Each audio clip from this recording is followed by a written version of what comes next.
e noi e ci viene incontro per realizzare questa comunicazione con l'uomo. Papež se je v opoldanskem nagovoru naslonil na današnji evangeljski odlomek, ki govori o Jezusovem ozdravljenju gluhonemega. Slednji je postal simbol gluhega, ne le za človeške, ampak tudi za Božje besede. Jezus pred izvršitvijo čudeža bolnika odpelje stran od množice, kar po papeževih besedah nakazuje na to, da Božja beseda potrebuje tišino, da bi jo lahko sprejeli kot besedo, ki jo zdravlja, spravi in znova vzpostavi komunikacijo. Nauk omenjenega evangeljskega odlomka je najprej v tem, da Bog ni zaprt vase, ampak se odpre komunikaciji s človeštvom, je poudaril papež.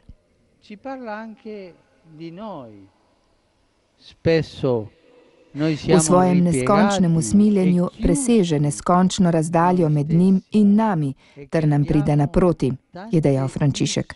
Ni mu dovolj, da bi nam govoril o prerokih, ampak pošlje celo svojega sina. Po drugi strani pa nam današnji evangelij govori tudi o nas.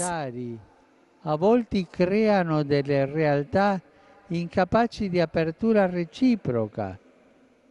La coppia chiusa, la famiglia chiusa, il gruppo chiuso, la parrocchia chiusa, la patria chiusa. Pogosto smo zazrti in zaprti v nas same, ter ustvarjamo mnoge nedosegljive in negostoljubne otočke.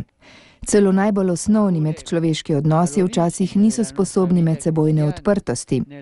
Zaprt zakonski par, zaprta družina, zaprta skupina, zaprta župnija, zaprta domovina, je opozoril sveti oče in dodal, da so temelj začetka našega krščanskega življenja pri krstu prav Jezusove besede odpri se.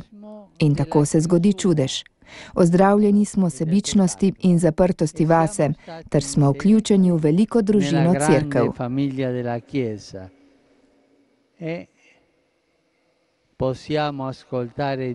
Lahko prisluhnemo Bogu, ki nam govori, in posredujemo njegovo besedo vsem, ki je še niso slišali ali pa so jo pozabili in pokopali pod zaskrbljenosti in zavajanja tega sveta, je še poudaril sveti oče.